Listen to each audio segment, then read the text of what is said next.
Watch how these hens act. They haven't seen a cock like this, a brown red like this in weeks.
One of my brown reds I'm letting walk with these hens here. They haven't seen a mature cock like this in probably about a month. It's been weeks and weeks. I let one out for a couple days with him and they really enjoyed it, but I ultimately penned him up. And it's because I'm rotating ACL stags. So I can't have a mature cock like this with one of them 7, 8, 9-month-old, 10-month-old ACL stags. Wouldn't be any good if they it's winter, so you can do stuff like that. I mean, they break off into these camps.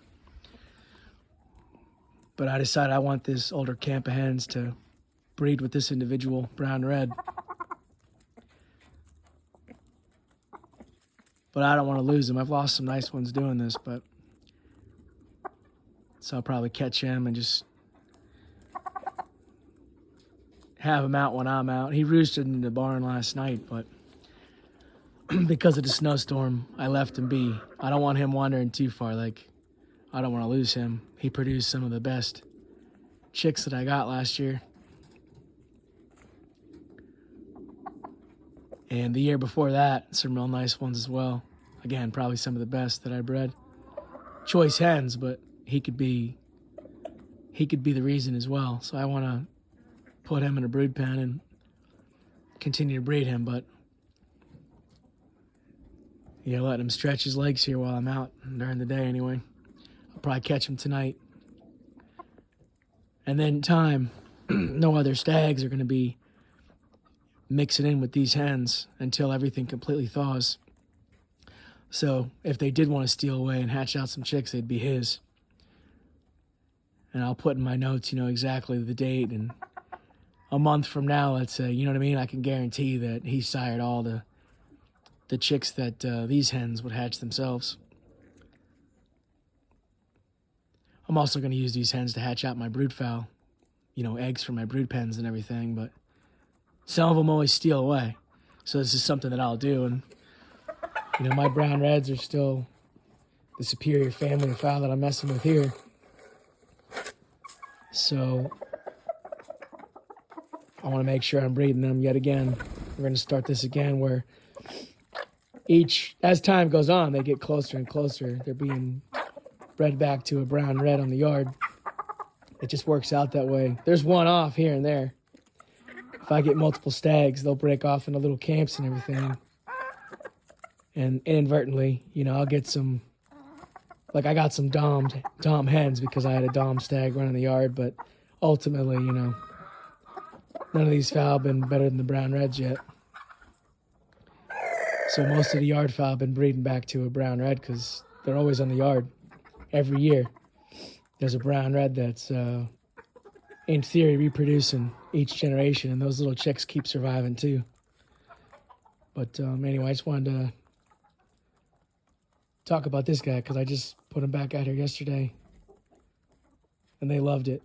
I mean, 2 of them came up immediately and wanted to breed with him, and they'll do that. Because, yeah, it's been weeks. And so they get excited when they see a rooster like this. More so than like an ACL stag. You know, they're not impressed with stags in general.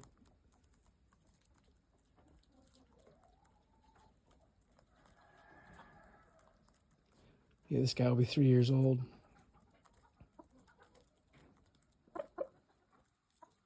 He seemed like he was probably early summer when he hatched in 23. Because when I got him, he was still fairly young. Him and his brothers were running the yard. And they were tolerating one another. But yeah, either way, I've been impressed with him.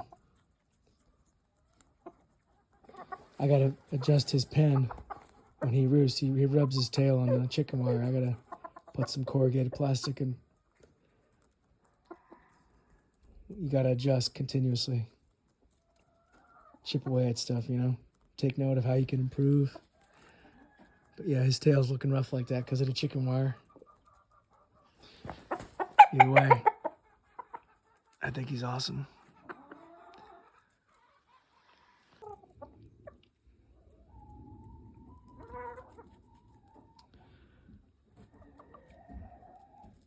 I know his tail looks a little rough.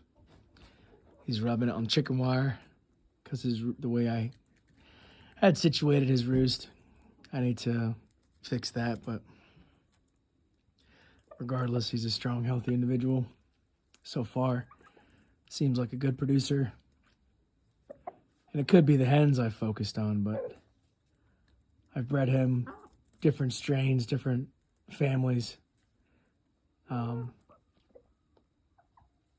You know, group of sisters 1 year, group of sisters from a different, unrelated family another year. And so far, so good. Yeah, this will be the 7th generation on the yard. 7th year that we've had brown reds running the yard. And I let everything, you know, hatch and all the chicks mature and all that. I mean, everything else has had an opportunity to leave their mark on the yard fowl, but yeah, I still just keep releasing these brown red stags and brown red cocks because they're the best chickens I've been messing with, breeding and observing. Everything I'm looking for anyway. Every once in a while I'll pen up some brown reds early, and then it seems an ACL might mature or one of the muff might mature, but only to a certain point, and then something happens, or yeah, they just disappear. Maybe it's the spangled stands out too much and they get picked off. I don't know. So breeding back to brown red again.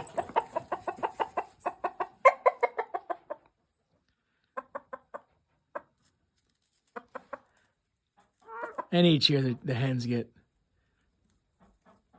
darker and darker, and I had a lot more partridge and wheat and all that when I first started 7 years ago with this specific yard. It's been fascinating observing them.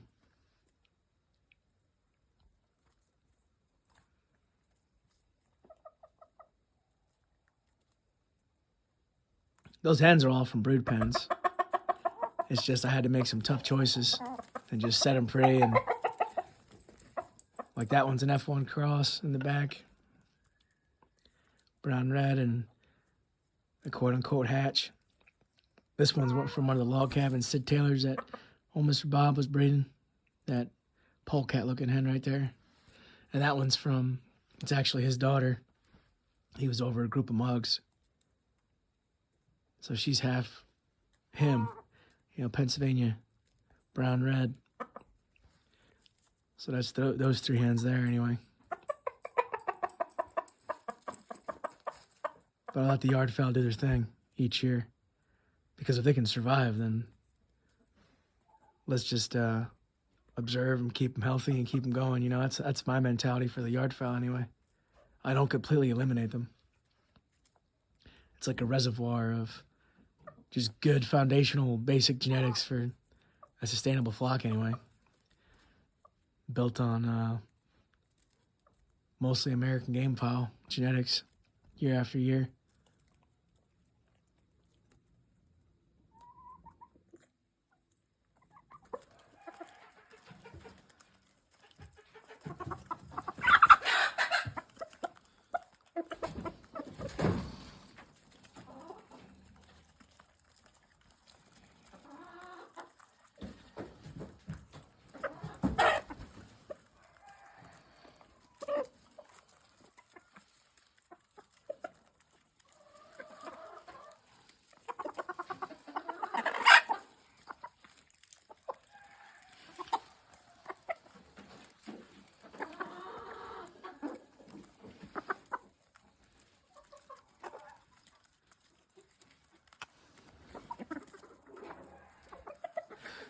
This one's sire right there is that old blue-legged muff with the top knot. She's got a slight tassel.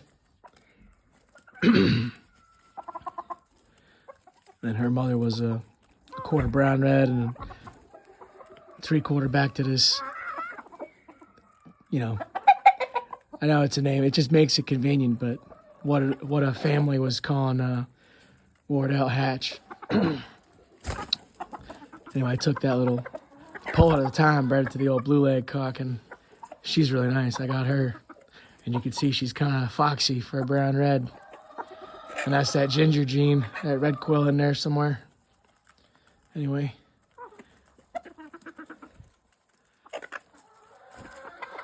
That one's from the Pennsylvania blood. She's coming like a dark gray. Probably a mistake I made along the way, but. So her mother was kind of like that, almost like a straw or champagne hackle. Looking like a dark gray, I think, if I probably selected them in line bred. Because I got some dark gray stags for those generations, which is odd. But anyway, we'll see.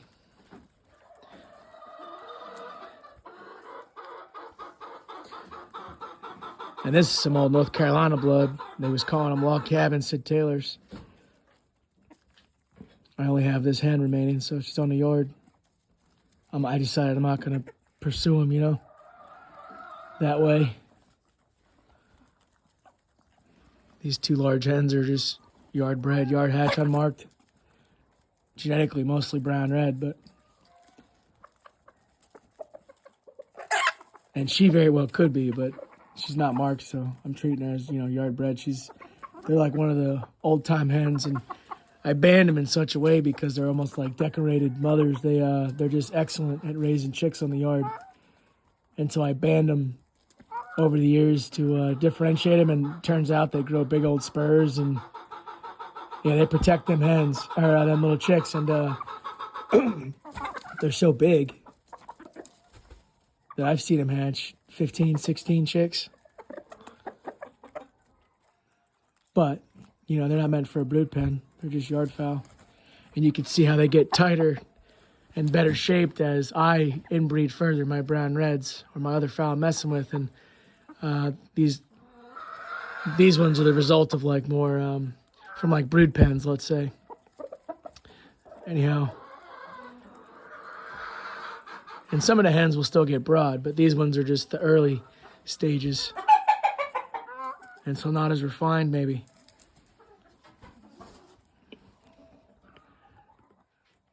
But I'm just really admiring that brown red. They really like them. I got to pen them back up. I could put a sire out, I think. But I'd rather breed these hens to him, so I'm going to keep doing like this for a bit. Because these hens will start laying real soon. And then stealing a nest away. And that's a rough few rounds in April. That's talk about a hard life. And them little chicks will make it. Only takes one or two to make it.